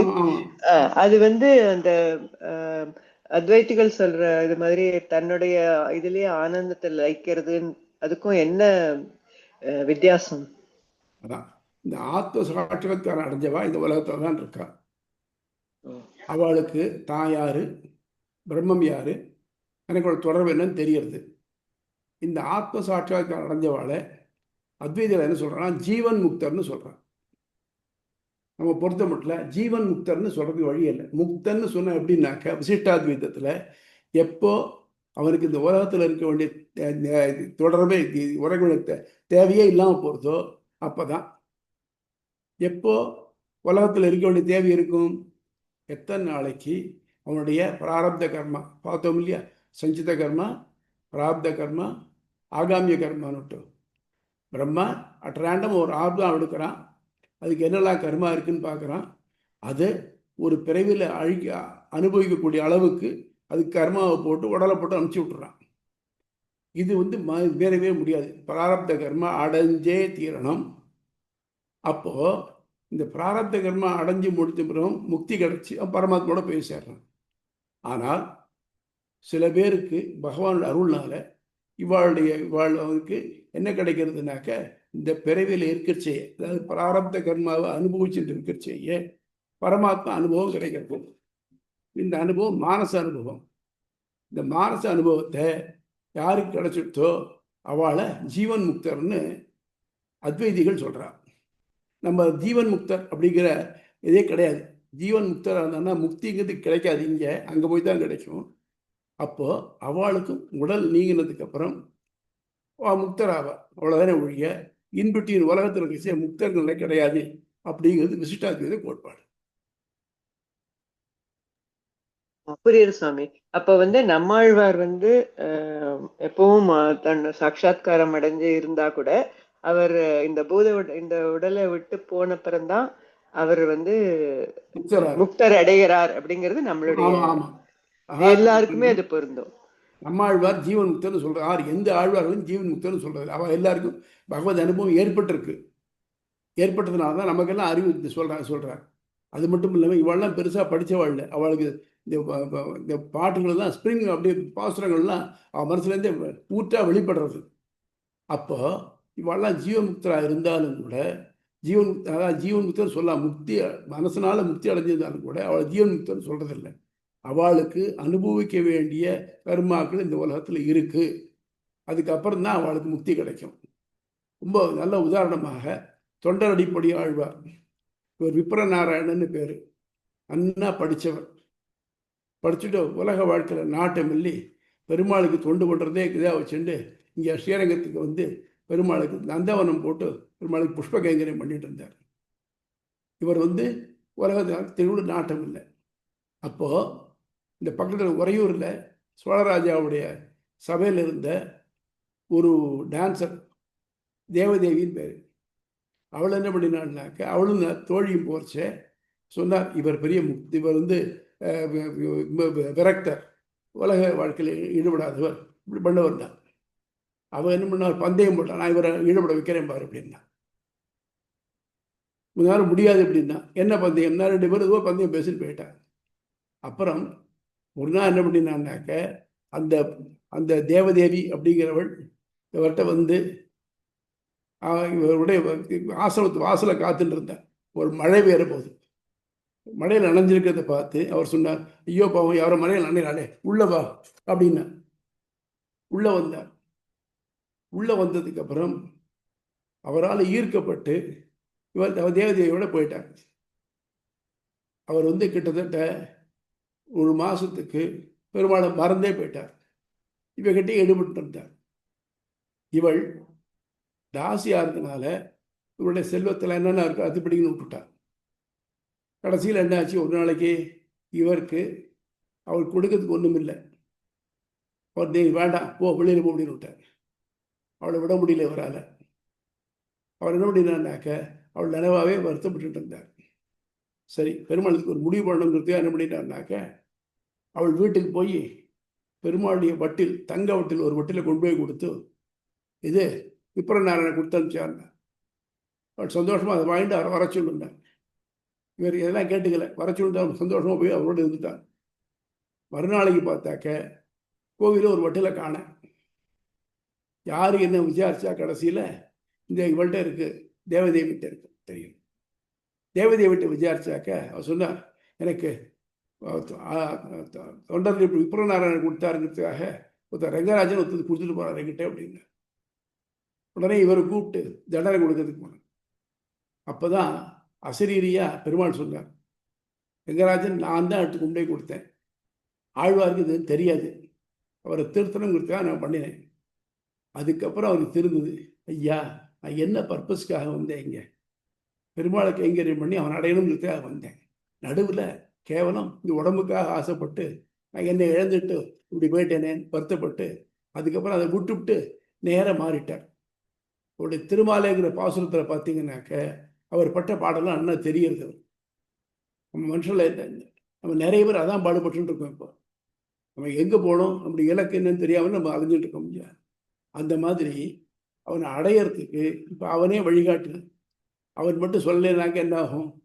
இந்த மாதிரி நிறைய பார்க்கலாம். புரந்தரதாசருக்கு இதே மாதிரி அவருடைய பக்தி தெரியணுங்கிறதுக்காக விட்டலன் பண்ணினான் இல்லையா? அவரை அங்கே கட்டி வச்சு சாட்டையில் அடித்தா இல்லையா பண்டரிபுரம் கோயில்லையே? நிறைய பேருக்கு இந்த அனுபவம் இருக்குது. அதனால அவனை அடையறதுக்கு அவனே வழி, அவனே இலக்கு. புரியுதாமா? புரியுது சுவாமி, ரொம்ப தெளிவா இருக்கு சுவாமி. அப்புறம் வேற மாமா? அதாவது சுவாமி, இதுல என்ன சொல்ல வர்றாருன்னா, அவர் ஓமைக்காகவும் ஒரு மேற்கோளுக்காகவும் புரியறதுக்காக சொன்னதுக்கு வச்சுட்டு அந்த வார்த்தையை வச்சு ஜாலம் பண்ணக்கூடாது. அதோட அது எதை சொல்ல வந்ததோ அத மட்டும் பிடிச்சுக்கணும். ஆமா, அப்படியே ராமானுஜர் அது நம்மளுக்கு வந்து உலகத்திலே அப்படித்தான். நாங்க என்ன சொல்றோம்னாக்க, அவரா இவர்கிட்ட 5000 ரூபாய் வாங்கிட்டார், கம்பெனி கிட்டார். என்ன அர்த்தம்? ஆள் காணாம போயிட்டான்னு அர்த்தம். இந்த கம்பெனி கிட்டான்னா அவர் என்ன தட்டானா தட்டி கையில் கம்பெனி இட்டுறதுக்கு? அப்படி இல்லையே. நம்ம வார்த்தைகள் இருக்கே சிலதெல்லாம் அஸ் இடியம் உபயோகப்படுத்துகிறோம். நீங்கள் நார்மலாக கேள்விப்பட்டிருக்க மாட்டீங்கன்னு சொல்கிறேன், பார்த்துங்க. We travelled from blue bed to the brown. என்ன அர்த்தம் தெரியுமா? யாராவது சொல்லுங்க பார்ப்போம். We travelled from blue bed to the brown. ஆகாஷ்லேருந்து பூமிக்கா. வேற வேற யாராவது?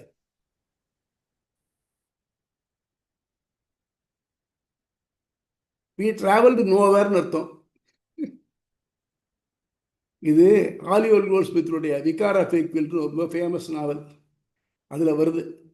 அதாவது வி டிராவல்டு நோவேர், நாங்கள் இந்த ஊரில் தான் இருந்துட்டு இருந்தோம், ஒரு நகரவே இல்லை நாங்கள் அப்படிங்கிறது சொல்கிறேன். We travel from blue bed to the brown அப்படின்னாங்க. வி நெவர் மூட் எனிவேர் அப்படிங்கிறாங்க. அதே மாதிரி he shot a clean heels off அப்படின்னு என்ன தெரியுமா?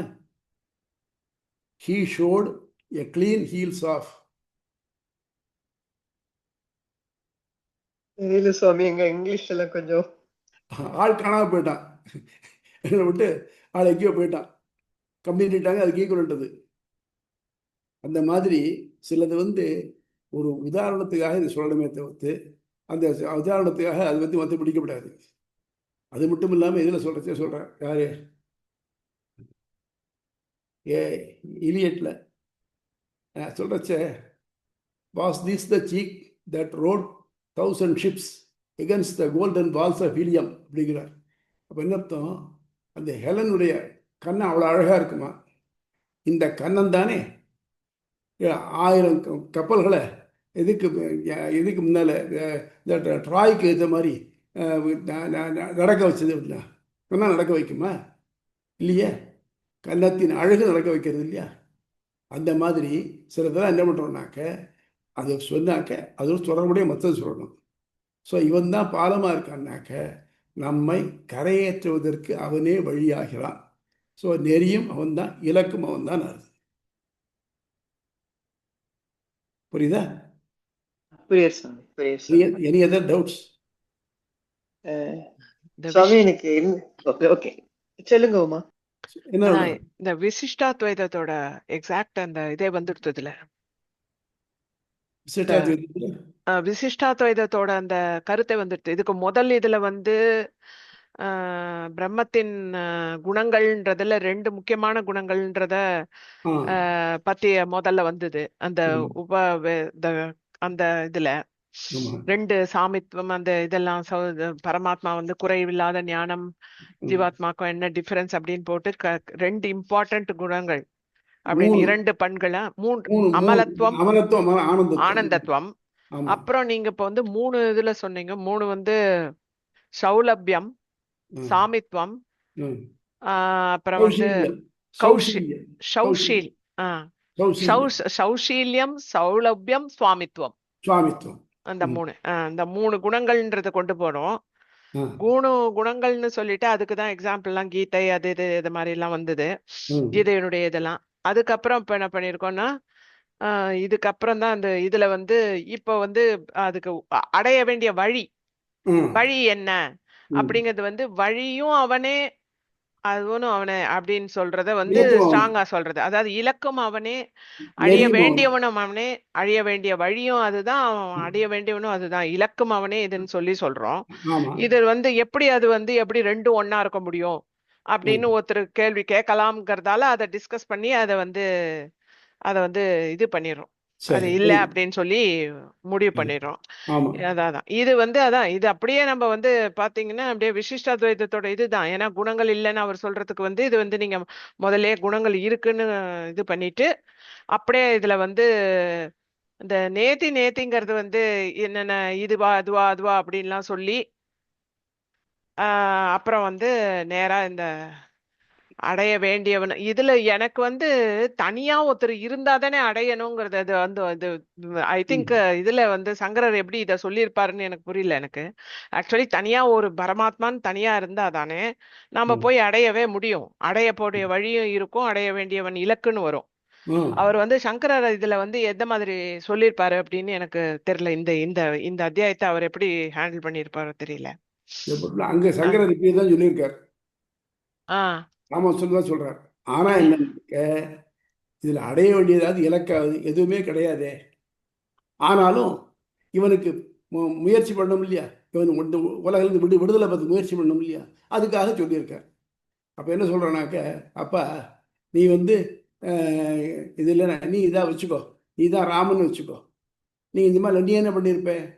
ஏடா ராமன் போய் இப்படி அழுவாடு. ஆனஞ்சன் நினைச்சானா முதல்ல, என்ன ராமன் வசிஷ்ட சிஷ்யன் அவ்வளோ பேர்கிட்ட படிச்சிருக்கான், ஒரு பொண்டாட்டி தொலைஞ்சு போகிறதுக்காக இப்படி அழுவனா அப்படின்னு நினச்சிருந்தான் ஆஞ்சநேயன். அப்புறம் அங்கே போய் சீதா பிராட்டியை பார்த்தான். பார்த்ததுக்கப்புறம் சொல்கிறான், ராமனாக்கன் தான் உயிரோடையே இருக்கான், இல்லை நிமித்தனாலும் உயிரை விட்டுருப்பான் அப்படின்னா. அந்த மாதிரி நம்ம என்ன நினைக்கிறோம்னாக்க, இப்போ வந்து ஒரு அணை அடைய வேண்டியது, இதெல்லாம் ஒன்றும் கிடையாது. ஒரு உபாசகனுக்கு முதல்ல அதை வழி தெரியணும் இல்லையா, அவன் இந்த உலகத்துலேருந்து விடணும் தெரியணும் இல்லையா, உபயலிங்கம் இருந்தால் தான் அதை அடையணுங்கிற எண்ணம் வரும். வைராக்கியம் இவனுக்கு முன்னால் உலகத்துக்கு ஆத்மாவுடைய தாட்சிகள் தெரிஞ்சால் தான் அவனுக்கு அடைய வேண்டி வரும். இதை தெரியறதுக்காகத்தான் அவன் முயற்சி பண்ணுங்கிறதுக்காகத்தான் இந்த மாதிரி சொல்லியிருக்காரு ஒழிய அந்த மாதிரி எதுவும் கிடையாது அப்படிங்கிறா சங்கரன். அது மட்டும் இல்லாமல் தான் சகசநாம பாஷ்யத்தில் 4வது நாமம் ஒன்று வருது, முக்தானாம் பரமாகதிகின்னுட்டு. முக்தர்களுக்கு அடைய வேண்டிய இறுதி இலக்கு சங்கரர் தான் சொல்லியிருக்கார். இப்போ முக்தர்களும் ஒரு குரூப் இருக்கு, அடைய வேண்டிய இலக்குன்னு ஒன்று இருக்கு, அடையிறதுக்கு வழி இருக்குன்னு தெரியுது. எல்லாத்தையும் சொல்லிவிட்டு கடைசியில் என்னன்னா இது வந்து நிர்குண பிரம்மம் தான் அப்படிங்கிறார். இது எப்படின்னாக்க எல்லாம் இதுதான் சரி, அதான் நான் ஒன்றுமே இல்லைன்னு சொல்லிட்டேனே, அப்புறம் இது திருப்பி அது அப்போதைக்கு இப்போ நான் சொல்கிறேன் பாருங்க, கம்பி நீட்டிட்டான்னாக்க கம்பியும் இல்லை நீட்டலும் இல்லை ஓடி போயிட்டான்னு சொல்லி அந்த மாதிரி அவர் சொல்கிறார். ஆனால் எங்கெல்லாம் குணம் சொல்லியிருக்கோம், நிறைய குணம் சொல்லியிருக்கேன், அகில ஹேய பிரத்யேக குணங்கள் இருக்கு, இதெல்லாம் அப்படின்னாக்க இவருக்கு ஒரு ஆசை இடத்துக்காக சொல்லியிருக்கே தவிர்த்து இன்னும் பை ப்ரைஸ் ஒருத்தனை பார்த்து அப்பா நீ தான்ப்பா தெய்வம் மாதிரி வந்து தெய்வம் ஆயிடுமாவா இல்லை. அந்த மாதிரி இதெல்லாம் வெறும் அர்த்தவாதம் சொன்னாக்க ஒருத்தனை புகழ்ந்து சொல்றது, ஒரு காரியத்தை சொல்றதுக்கு புகழ்ந்து சொல்றது, அதுதானே ஒழிய. ஆனால் கடைசியில் என்ன இருக்குன்னாக்க தத்துவமசின்னு சொன்னார் இல்லையா, அது ஒன்று தான்ப்பா இருக்கு, வேற ஒன்றும் கிடையாது அப்படிங்கிறது சங்கரனுடைய வாதம். நம்ம அப்படி எடுத்துக்க சொல்ல போனோம்னாக்க சங்கரர் மேட பாஸ்டுலேட், இந்த பாஸ்டுலேட்டை கரெக்ட் பண்ணி யூசபிளாக கொடுத்தவர் ராமானுஜன். ரெண்டும் டூ டிஃப்ரெண்ட்னு எடுத்துக்க வேண்டிய தேவையில்லை. ஆனால் இந்த பேஸ்மெண்ட் சங்கரர் தான் போட்டார், பிரம்மம் இருக்குன்னு சொன்னார். அது மேலே பெரிய மாளிகையை கட்டினார் ராமானுஜர். மாளிகை தான் நமக்கு வசிக்கிறதுக்கு உபயோகப்படுறது, வெறும் பேஸ்மெண்ட் இருந்தால் பிரயோஜனப்படாது. ஆக மொத்தம் அவர் பண்ணதுக்கு ஒரு இது மாற்றி டெஃபினேஷன் கற்றுக் கொடுத்தார். அதான் இன்னும் சயின்டிஃபிக்கலாகவே சொல்லாமே, டால்டன்ஸ் அட்டாமிக் தியரின்னு ஒன்று உண்டு. அவர் என்ன சொன்னார்னா, ஆட்டம்ஸ் எல்லாம் இன்டிவிசிபிள், இது சம்பேர் இன் 1817 ஆர் 18th century வந்தது. ரொம்ப நாளைக்கு அதான் ஓடிட்டு இருந்தது. அப்புறம் பின்னால் போர் மாதிரி வந்தாச்சுனாக்க ஆட்டம்ஸ் ஆர் டிவிசிபிள் ப்ரூவ் பண்ணோம். அப்போ for practical purposes atoms are indivisible தான் எடுத்துக்கலாம். ஆனால் இட் கேன் பி டிவைடட். இப்போ அதெல்லாம் டிவைட் பண்ணி அதெல்லாம் நியூக்ளியர் எனர்ஜி கூட நம்ம எடுக்கிறோம் நம்ம இப்போ. ஆக அவர் சொன்ன பாஸ்டுலேட்டும் ரைட் தான், ஆனால் கம்ப்ளீட் அப்சல்யூட்லி ரைட் இல்லை. இப்போ இருக்கா இவா சொல்கிறதா ரைட்டு, ஆனால் இதுவும் அப்சல்யூட் ரைட் இல்லை. ஏன்னா முன்னால் நினச்சிட்டு இருந்தா லைட்டு மட்டும்தான் எனர்ஜியாக இருக்குன்னு, அப்புறம் அதுலேருந்து பார்த்தா தான் வேறு ஏதோ காமா ரேஸு, எக்ஸ்ரேஸு, ஆல்ஃபா ரேஸுன்னு வந்துன்னு சொல்லிட்டு இருந்தா. அப்புறம் இதுக்கு மேலே போசான் மட்டும் வந்திருக்கா. இப்போ இதுக்கு மேலே என்ன போகான்னு தெரியாது. ஏன்னா சயின்ஸை பொறுத்த மட்டும் இன்னைக்கு லாவாக இருக்கிறது நாளைக்கு இல்லைன்னு ஆகிடும். அதனால் மேலே மேலே போச்சு டெவலப்மெண்ட் இருந்தே இருக்கும். நம்ம சின்ன கிளாஸ்லாம் படித்தோம், ஒளி நேர்கோட்டில் செல்கிறது, லைட் ட்ராவல்ஸ் இன் ஸ்ட்ரெயிட் லைன்ஸ். இதை வச்சு தான் நம்ம லென்ஸு கண்ணாடி எல்லாம் சொன்னோம். ஆனால் பின்னால் படிக்கச்சு என்னாச்சு, ஒளி ட்ராவல்ஸ் இன் வேவ்ஸ்னு ஆச்சு. அப்போ ஒளி ட்ராவல்ஸ் இன் ஸ்ட்ரெயிட் லைன் நம்ம ஒத்துக்காமப்படுமா? இல்லை இல்லை, இன்றைக்கி டெலஸ்கோப்பெல்லாம் பண்ணுறச்சு அது உபயோகப்படுத்த தான் படுறது. ஆனால் உண்மை என்னன்னாக்க அந்த வெறும் ஸ்ட்ரெயிட் லைன் இல்லை, அது அவ்வளோ சின்ன வேவ்ஸாக போகிறது, அப்சாக்சிமேட்ஸ் ஸ்ட்ரெயிட் லைன். ஆனால் அதோட எஃபெக்ட் எல்லாம் இப்போ தெரியுது, சரியா? டைஃப்ராக்ஷன், இன்டர்ஃபரன்ஸ், போலரைசேஷன்லாம் தெரியுறது அதுலேருந்து. அப்படிங்கிறது டெவலப்மெண்ட்.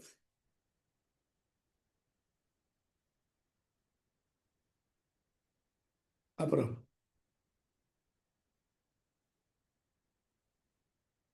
வேற யாருக்கு ஏதாவது டவுட்ஸ்?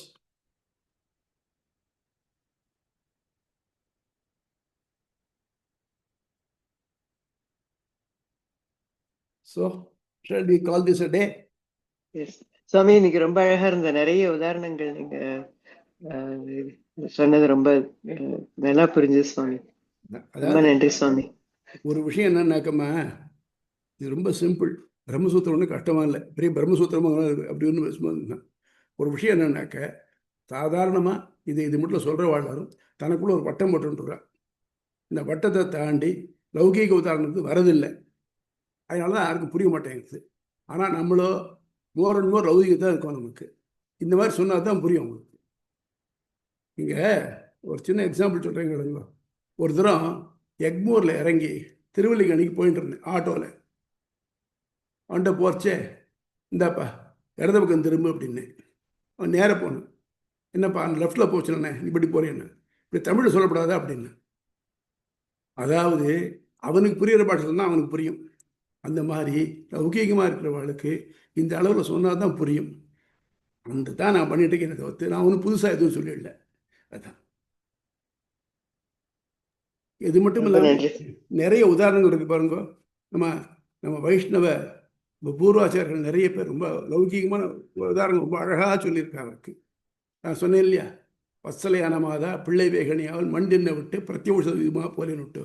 ரொம்ப பிரியமான பிள்ளை இருந்தாக்க மண்டு என்ன தின்ட்டு போகுது, பிடிவாதம் பிடிக்கும், பரவாயில்ல தின்னுட்டு போட்டோம் அப்படின்னு விட்டு அப்புறம் அதுக்கு மருந்து கொடுக்குறா இல்லையா.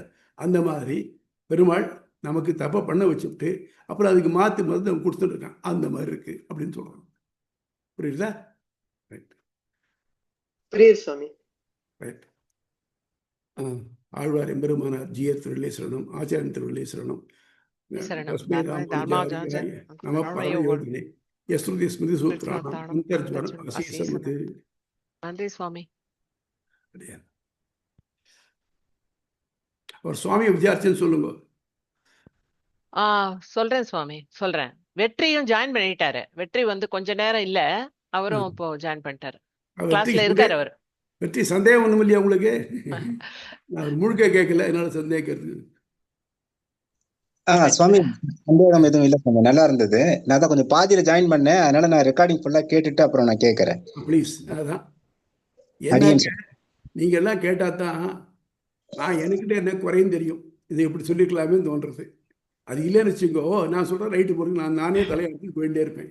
அப்படி இல்லை, 4 பேருக்கு நன்னா புரியணுங்கிறது தான் நோக்கம். புரியுறதா? நிச்சயமா சுவாமி. அடியன் சுவாமி. நன்றி சுவாமி.